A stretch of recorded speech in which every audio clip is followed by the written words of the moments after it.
Okay guys, make sure to like, comment, and subscribe. Now, fasten your seatbelts. Here we go.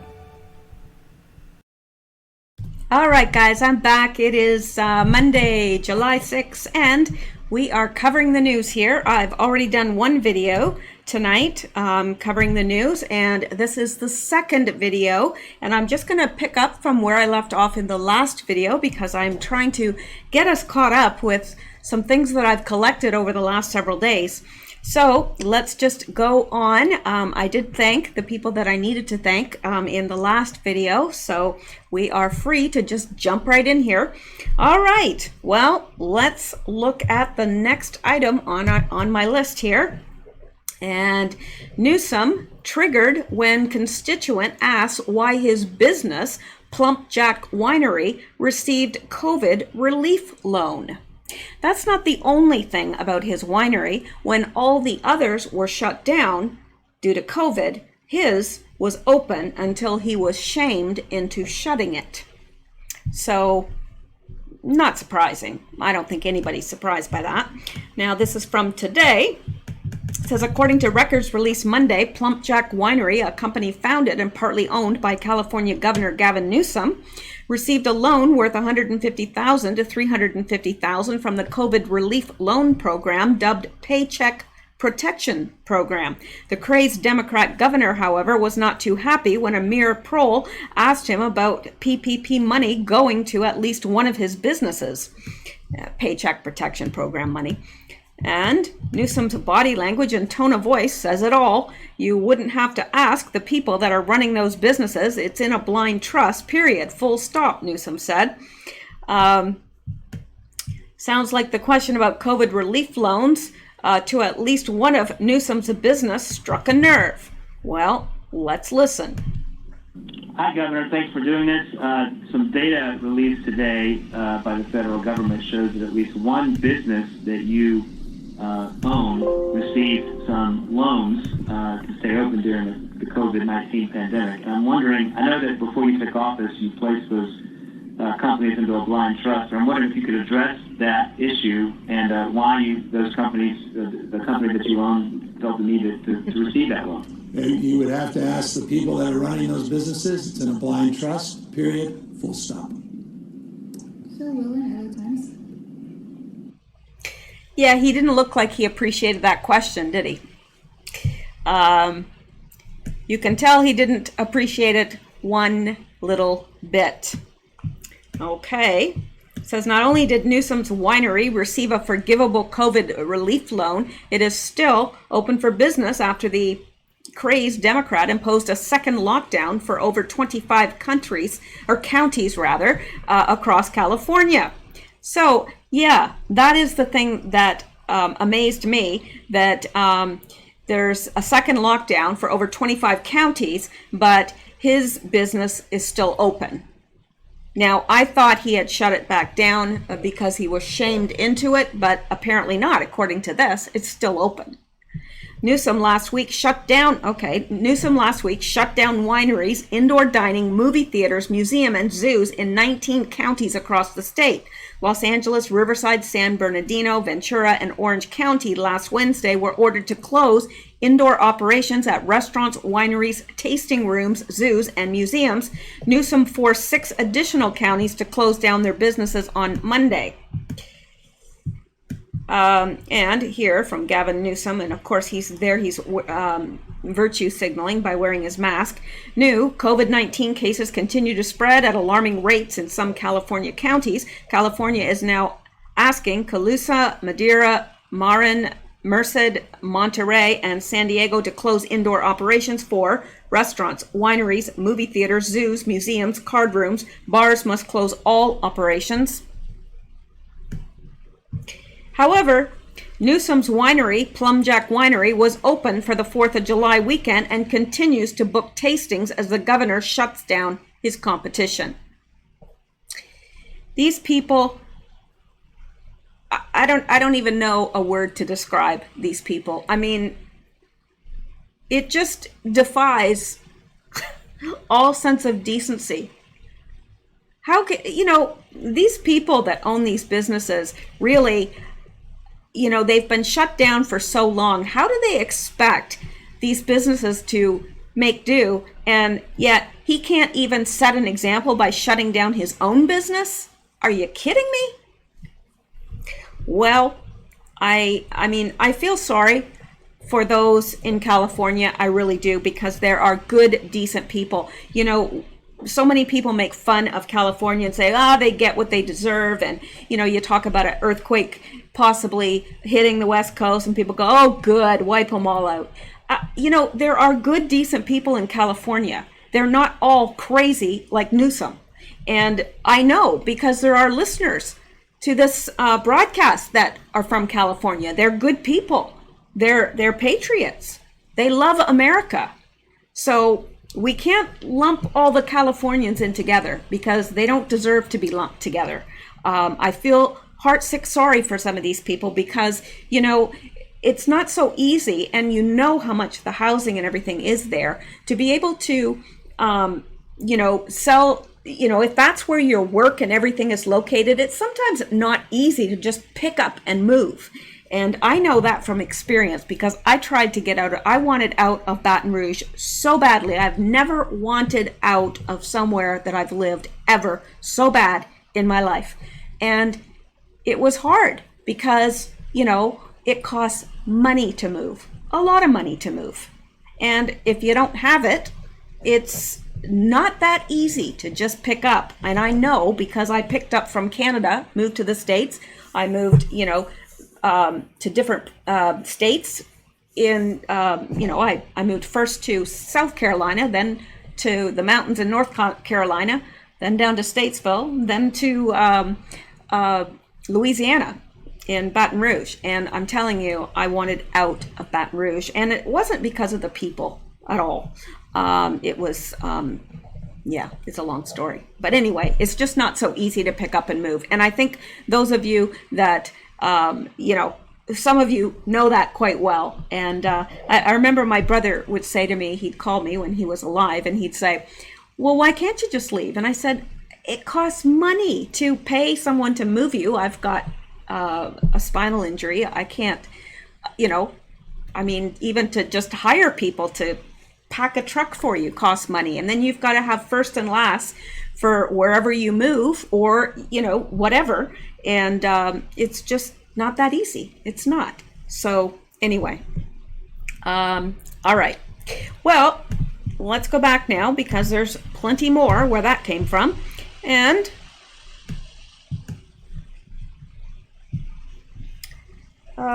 okay. I can't remember what this is about, but says over 75,000 signed petition to have Marsha P. Johnson statue replace Columbus Monument. Oh yes, now I remember why I included this. 75,000 signed a petition to have this Marsha P. Johnson statue replace Columbus Monument. Now, I know what you're saying. Who's Marsha P. Johnson? That's exactly what I said. Well, this is her, the black trans activist who was found dead in 1992, is best known for her role in the 1969 Stonewall Uprising and for co-founding the Street Transvestite Action Revolutionaries. So this is who they want to replace Christopher Columbus. This woman right here. This is 75,000 people want her as the new statue to stand where Christopher Columbus once stood. I'm not going to comment further on that. I think you probably know how I feel. Now, it says, when the transgender activist Marsha P. Johnson was alive, there were no murals created in her honor, there was no institutes in her name, and there was certainly no monuments recognizing her activism. In fact, according to historians, Johnson, now recognized as one of the most influential forces of the modern LGBTQ rights movement, was told to march in the back of at least one of New York City's gay pride marches. But while Johnson, who was found dead in 1992 under suspicious circumstances, was never celebrated celebrated during her lifetime, she has transcended to icon status in death. Last year, New York City officials announced Johnson and her fellow trans activist Sylvia Rivera would be honored with a public monument in the city's Greenwich Village neighborhood earlier this week. Google dedicated its Google Doodle to Johnson, and now more than 75,000 people have signed on to a petition to have a statue of Johnson erected in her hometown of Elizabeth, New Jersey, in place of its existing Christopher Columbus monument. We should commemorate Marsha P. Johnson for the incredible things she did in her lifetime and for the inspiration she is to members of the LGBT plus community worldwide, especially Black trans women, the petition states. And the petitioners argued that Columbus, whose statue has been in the town for nearly 50 years, is not a figure to be celebrated. Although it's widely taught that Columbus discovered the Americas, he could not have discovered land that was already occupied by indigenous groups, the petition states. Many believe celebrating Columbus is glorifying European colonialism. The petition, started by 19-year-old Elizabeth resident Selena da Silva, comes as anti-racism protesters across the country deface and tear down monuments of historical figures with racist past, including Confederate leaders and colonizers. Columbus statues have been torn down in Minnesota and Virginia, and one was beheaded in Boston. Several statues of racist historical figures are slated to be officially removed. You know, that's what they did in Venezuela. Yeah, it is. Before the socialists took over, they destroyed the statues, including the statues of Christopher Columbus. Marsha P. Johnson, who identified as a transvestite before the term transgender was popularized, was best known for participating in the 1969 Stonewall Uprising and for her work with poor Black members of the LGBTQ community. Alongside Sylvia Rivera, Johnson co-founded the Street Transvestite Action Revolutionaries, a political collective that provided housing for queer youth and sex workers in Lower Manhattan. So, I mean, you know, and I there's no doubt she maybe did some good. I'm not saying that, but how, you know, they're saying on one hand that Christopher Columbus is divisive, but isn't the statue that they want to replace him also divisive? You know, so just, you know, a little bit of observation there. All right, so let's go on from that and come back here and go to, and I think this is actually from 5 days ago, and I think we're well aware that the New York Times targeted Mount Rushmore. New York Times targets Mount Rushmore, indigenous land, KKK ties, slave owner presidents. Yes, of course. They highlighted all that when President Trump visited, but when other dignitaries visited, Obama, who else visited there? Quite a few people, actually. They never had anything bad to say about Mount Rushmore, only when President Trump visits there, because they are the ones that are causing division. Not just the New York Times, but those of their ilk are the ones causing division. It's not the normal everyday people out there just going about their lives that's causing this division. They are actively trying to cause division. It's evident, very evident. So the New York Times has set its sights on Mount Rushmore as protesters demand the removal of historic monuments in the name of racial justice, citing its location on indigenous land. Well, everything is on indigenous land. This was all indigenous land. Every bit of it was indigenous land.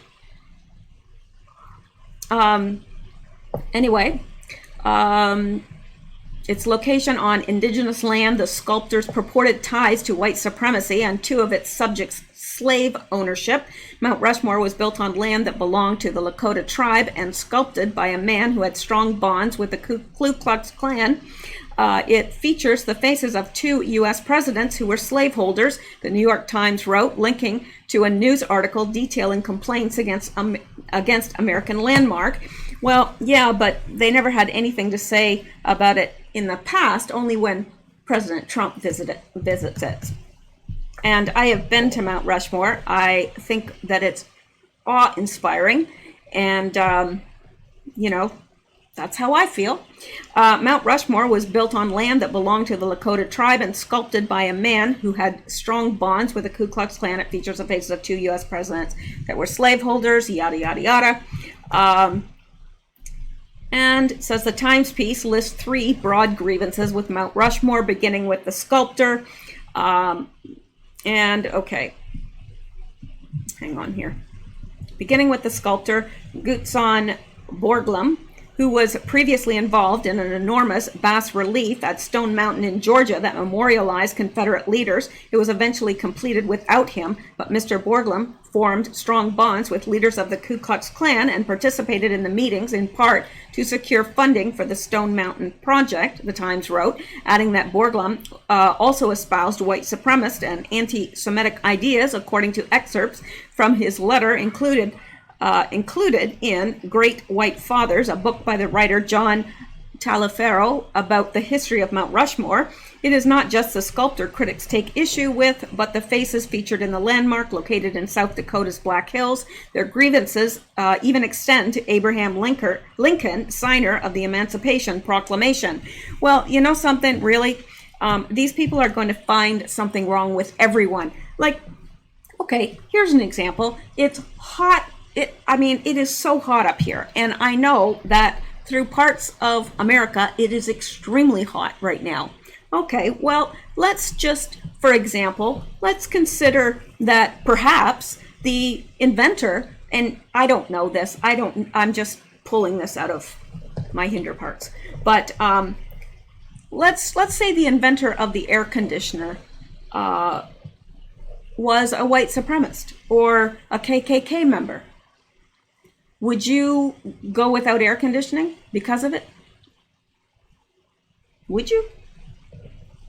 Would you swelter in, temperatures like, especially places like Nevada, Arizona? The temperature soars like way, way high. So if you had a choice between having an air conditioner that was invented by somebody that did some really bad things or just sweating yourself to death, what would you do? Because I tell you what I'd do. I'd be like, well, yeah, he did some really bad things, but this was a good thing. I'm going to use it. I'm just saying. That's how I think. Maybe some of you don't. I do. And I just think that this is ridiculous. I think they are making up things to divide us. That's all they're doing. Okay, it's on native land. All of this land is native land. Every speck of it. It's ridiculous. Anyway, that's how I feel. If you disagree, let me know in the comments below. You are more than welcome to disagree. I don't take any issue with that whatsoever, as long as, there's not bad language and extreme, some people are very, very aggressive in stating that they don't agree. But you know what? If you don't agree, let me know, because you know what? I can be wrong. And frequently am. All right, so I don't think we need to see anything more about that. We know and we can recognize why now, all of a sudden, they're against Mount Rushmore. Okay, let's go on now. Oh yes, let's look at this. Oh, you're gonna love this. No, you're not. No, you're not. State attorney confirms charges will be dropped against hundreds of protesters in Chicago area. Well, isn't that special? Yeah.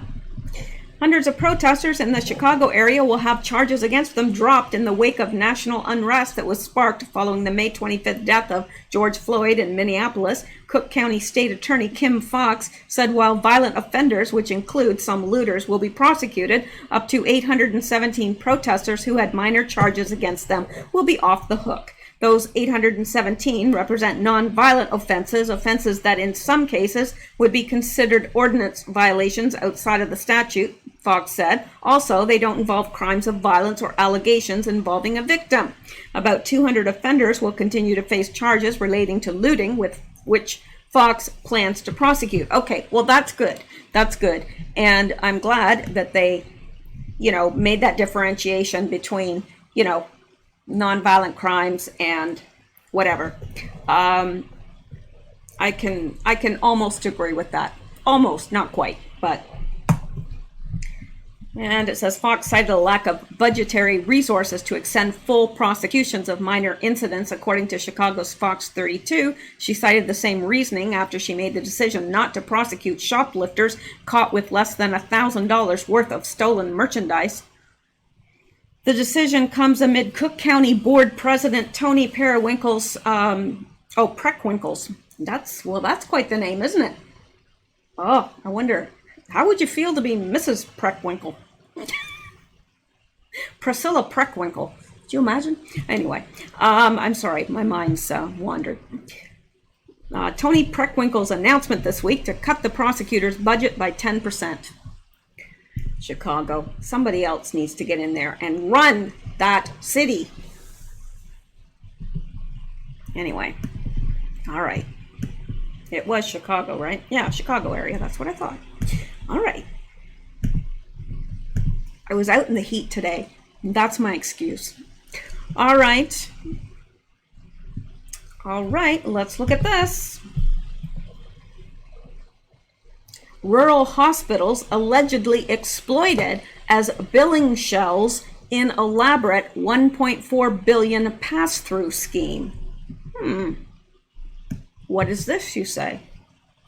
10 individuals, including hospital managers, laboratory owners, billers, and recruiters, were charged in an indictment unsealed today for their participation in an elaborate pass-through billing scheme using rural hospitals in several states as billing shells to submit fraudulent claims for laboratory testing. The indictment alleges that from approximately November 2015 through February 2018, the conspirators billed private insurance companies approximately $1.4 billion for laboratory testing claims as part of this fraudulent scheme and were paid approximately $400 million.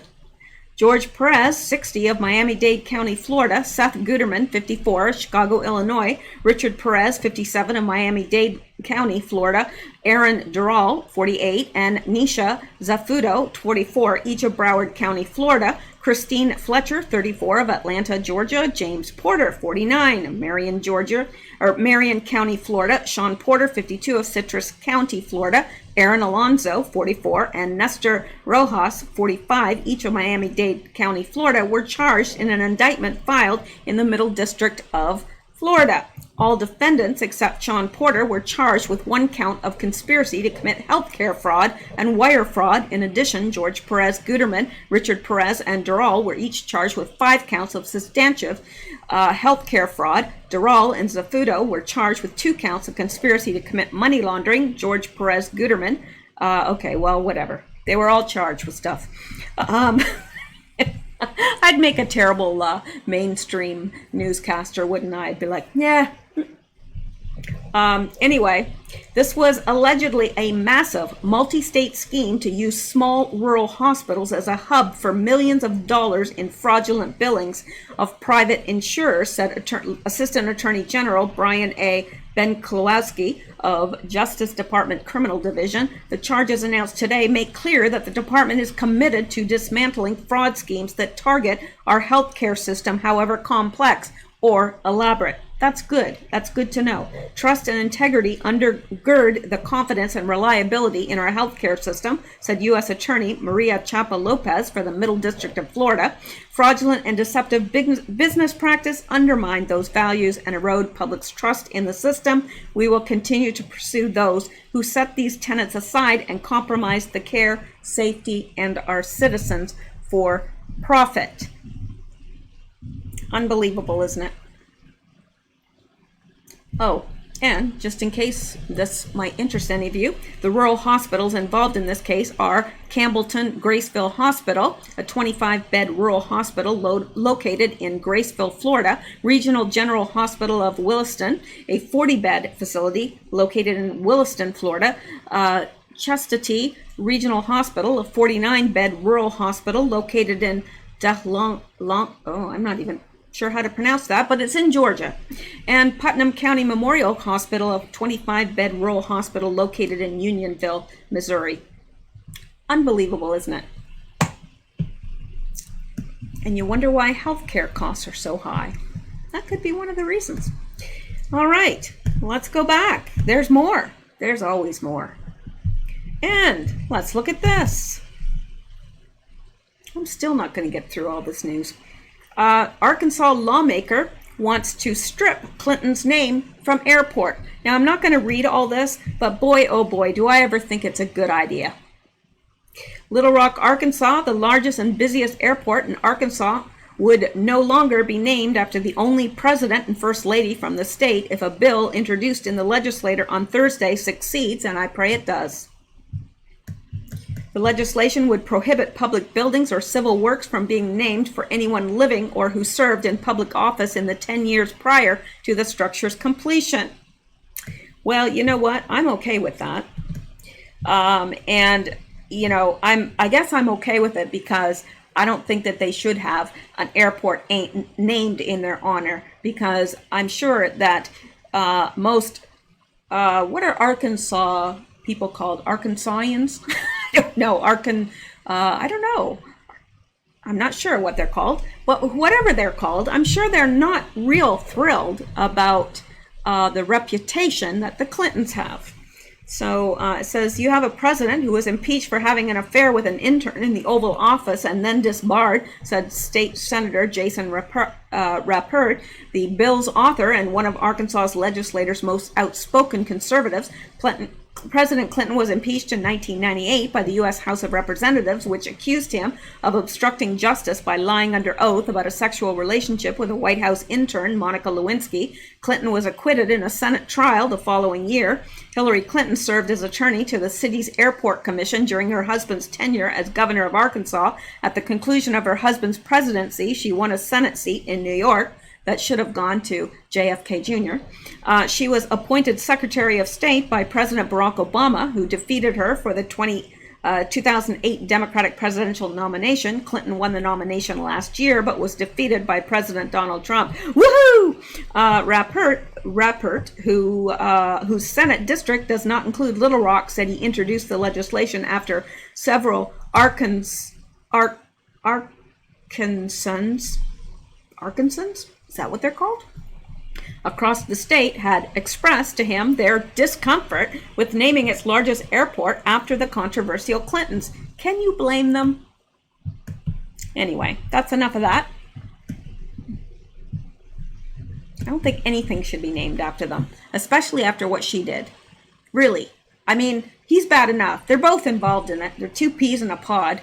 And, but really, I don't think their name should be on anything. And I really don't think that they should have honorable burials either. I don't, because, I mean, look what she did. She sold our secrets to the Chinese. She sold our uranium to the Russians. I mean, not to mention trafficked children. You name it, they've done it. All right, and what is this, you ask? I ask the same. Oh yes, this is Canada Day in Ottawa. Now, it's a bit late now, but so interesting because people were there and I wasn't there. Somebody asked me that. One of my listeners actually asked me that. And no, I was not there. But Q was there. I won't get into all that because it only applies. There's not a lot of people. Well, actually, I shouldn't say that because I'm getting more and more Canadian listeners all the time, which surprises me because, you know, the Canadians that I run into hate Trump. But obviously, there's hope. because there's people that listen to this and are conservative, and they, you know, they are not happy with the way Canada's going. And and who could be? Well, there's lots of people that are, but liberals, what can I say? Okay, let's look at this.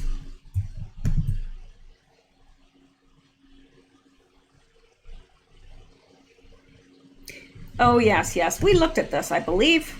I believe we did look at this at one time, so I'm not sure why I didn't take it out of the mix there, but I didn't. Trying to find things that we have not covered.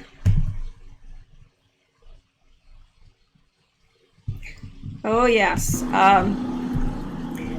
Now, this is an older, this is from July 1st, so, you know, this is stuff that I had collected, but you know, didn't have the opportunity to bring it to you guys. But this is the first look at the CHOP zone since Seattle police cleared it out. And that was on July 1st, rather, sorry. Dozens of tents and lots belongings left, but all protesters have been cleared out. But look at the mess these people left. Let me go back here. Look at this. There's no people there now, but this is everything they left behind. And you know, every bit of that stuff was stolen, the tents and everything, all that stuff was stolen. It's easy to leave stuff behind when it's stolen. You didn't pay any money out for it. It's disgusting. And who's cleaning up all this stuff? All the graffiti, broken windows. The stores have been looted. It's just one big mess. And I think there's 6 blocks of that. So, yeah. Not too nice, is it? Not anywhere I'd want to live. Okay. And what is this?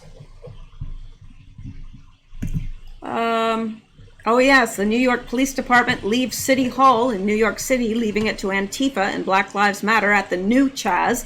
I'm old enough to remember when a similar autonomous zone in Seattle had to be dismantled because of murders and violence. Oh well, I'm sure it will work out differently in New York City.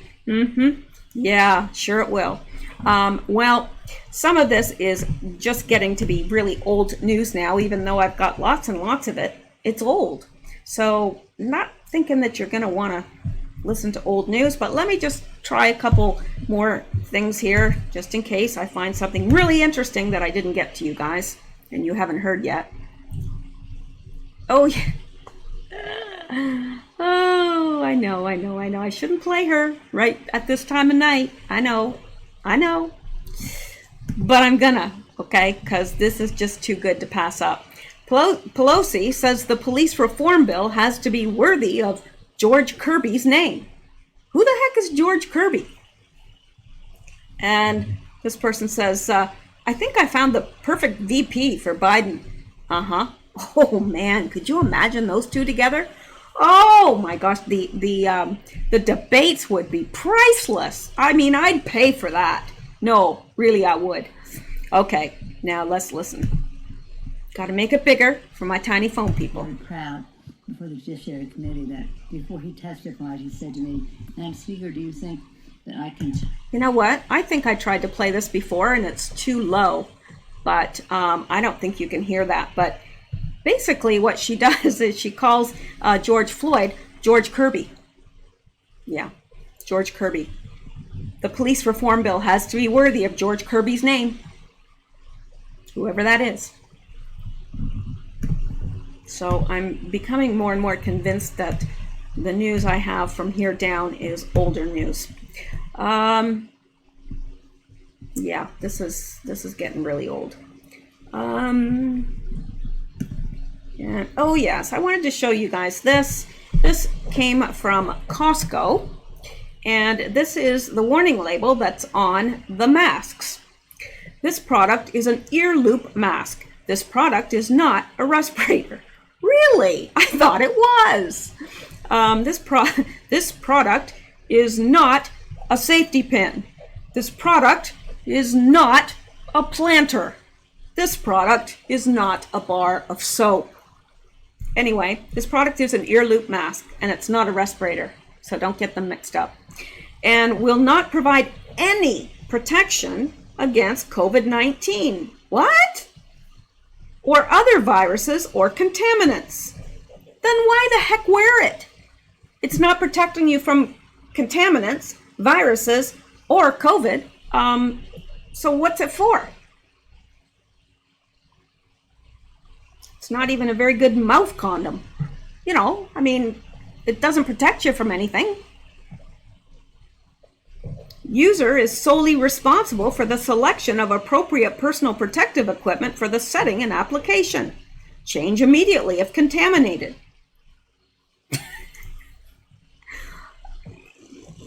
Is it just me that doesn't get this? I don't get it. Because it says, well, the user is solely responsible for the selection of appropriate personal protective equipment for the setting and application. So when would this ever be appropriate protection? Personal protection? I'd just like to know. I mean, it'd be better off for use as a menstrual pad, I guess. I don't know. What else could you use it for? Because it doesn't protect against viruses or contaminants or COVID. So, I mean, really, why buy it? That's what I'm saying. And change immediately if contaminated. Because, you know, why change it? Why change it if contaminated? Because it's not going to protect you anyway. I mean, I'm kind of at a loss here, people. Help me out. Does this make sense? Is it me? I'm thinking it's not. Oh yes, and I'm sure you heard about Black Lives Matter. Well, let's go. This, I'm not sure how old this is either. Now.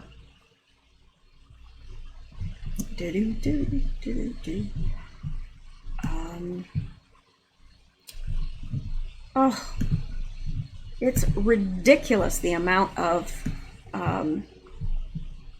advertising on this site. It's absolutely ridiculous. Now, when was this? This was July 1st. You've probably already heard this. I'm sure everyone has. De Blasio says Black Lives Matter will be painted outside Manhattan's Trump Tower in a matter of days as he taunts the president by saying the mural might help him get the point. Yeah, there's a point, all right, on top of his head. De Blasio's, that is, not President Trump. Okay, so that's that for that. And is there anything else? Oh, yes, look at this. Bet you haven't heard this. I'm making a bet that you haven't.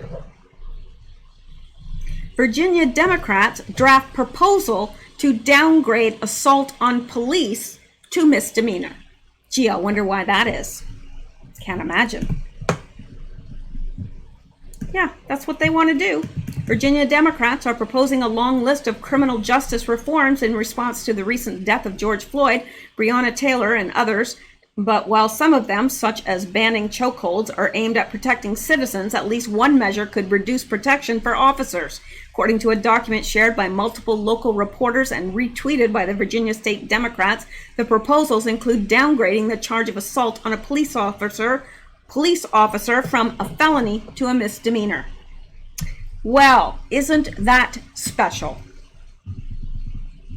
Yeah, well, we're not going to read all about that. I think that we get the gist of it, and I think we understand why they want it downgraded. The Democrats really have a hate-on for the police, don't they? Yeah, and this is another strange thing. Maybe you've heard this. More than 350 elephants dropped dead in a mysterious mass die-off clustered around water holes in Botswana's Okavango Delta. More than 350 elephants have died, unknown causes. The government has yet to test the carcasses for traces of poison or pathogen. Locals say around 70% of the deaths are happening near water holes. So I don't know what that's all about, but it's strange. And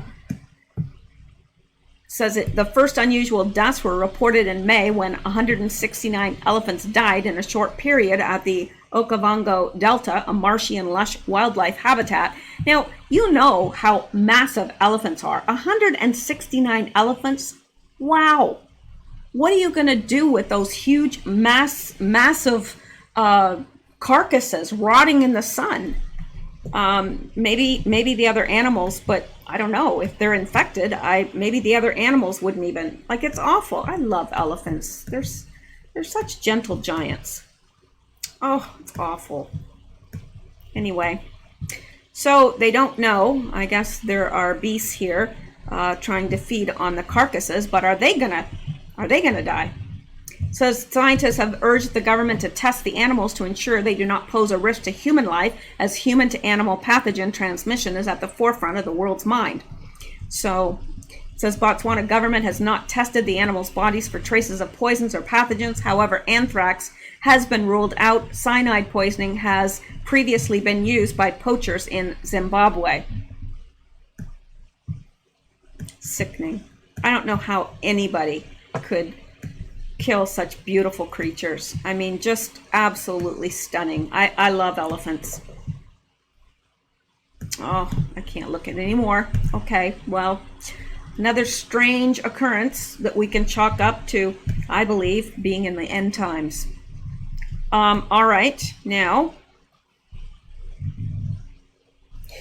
and I think we've hit on this before too, the massive CDC fraud uncovered. CDC grossly overcounting active China coronavirus cases, causing states to keep their economies closed indefinitely. And I think we've touched on that before in other, so I'm not going to visit that. I think we're all aware that they're doing that. I mean, we would have to be living under rocks, or possibly in Iraq, to miss it, really.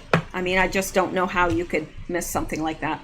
All right, we all know that they're blowing this way out of proportion. Yes, the virus is real, no question about it. But, and that's a very big but.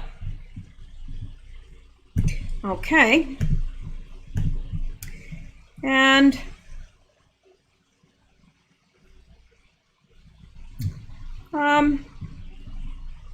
oh, yes. Okay, this is the last thing we're going to visit tonight. China, and this is very, very important to know. China never reported existence of coronavirus to the World Health Organization, who backtracks on original claim that China self-reported, admits this never happened. So China never reported it, never. And who, the World Health Organization, lied about it and said they did. And this piece of trash is responsible for covering, basically, for China. That's what he's been doing. The man who's the head of the World Health Organization and doesn't have a medical degree. Yeah, him. Contrary to claims from both Chinese officials and the World Health Organization, China did not report the existence of the coronavirus in late 2019, according to a WHO timeline tracking the spread of the virus. Rather, international health officials discovered the virus through information posted to a U.S. website. The quiet admission from the International Health Organization, which posted an updated timeline to its website this week, flies in the face of claims from some of its top officials, including WHO Director General Tedros Adhanom, who maintained for months that China had informed his organization about the emerging sickness. China and its allies at the WHO insisted in multiple interviews and press conferences that China came to the health organization with information about the virus. This is now known to be false. The WHO's backtracking lends credibility to a recent congressional investigation that determined China concealed information about the virus and did not initially inform the WHO as it was required to do. The WHO's updated timeline posted online this week now states that officials first learned about the virus on December 31st, 2019, through information posted on a U.S. website by doctors working in Wuhan, where the virus first emerged. This contradicts the agency's initial timeline, which said that China first presented this information at that date. The initial timeline stated that the Wuhan Municipal Health Commission, China, reported a cluster of cases of pneumonia in Wuhan, Hubei province on December 31st. These claims were carried in numerous American media outlets that relied on the WHO's inaccurate timeline, including CNN and Axios. Chinese official and state-controlled media also claimed for months that the communist regime informed the WHO on or around December 31st. In recent days, however, Chinese officials have dropped that talking point. Representative Michael McCall, Texas, lead Republican on the House Foreign Affairs Committee and a member of Congress's China Task Force, was one of the first lawmakers to expose China's lie about reporting the virus. An interim congressional report on the virus's origins published last month first disclosed the fact that the WHO found out about the virus from online postings, not China. I'm glad to see the WHO and the Chinese Communist Party have both read my interim report on the origins of the pandemic and are finally admitting to the world the truth. The CCP never reported the virus outbreak to the WHO in violation of WHO regulation, McCall told the Washington Free Beacon in a statement. The question now is whether the CCP will continue their false propaganda campaign that continues to claim they warned the world, or whether they will come clean and begin to work with the World Health Community to get to the bottom of this deadly pandemic. McCall's report makes clear that WHO Director General Adhanom parroted Chinese claim about self-reporting the virus.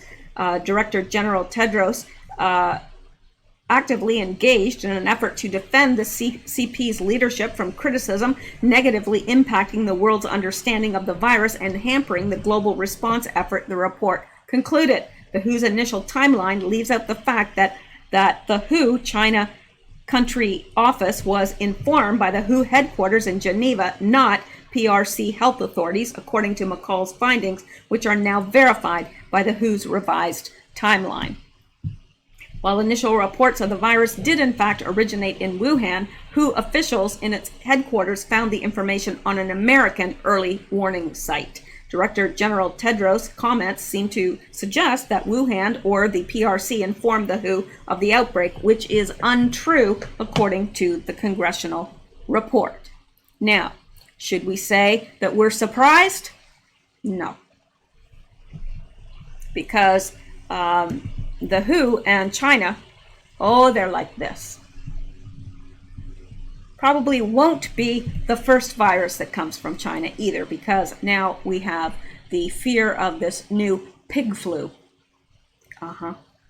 Pig flu. All right. Well, I am going to call it a night. It's a night. I called it. All right, so that's it. Well, I see my furry feline friend is behind me. I'm glad he's sleeping because he's been a little holy terror tonight, or maybe an unholy terror. Not in a bad way, he just being a cat, and that's all right. All right, well, that is it. You guys stay safe, stay well, stay blessed, and I will be back tomorrow, Lord willing, and the creek don't rise. So you guys stay safe, stay well, stay blessed, and please keep seeking the truth because, as you know, and that didn't even make sense. I should stop.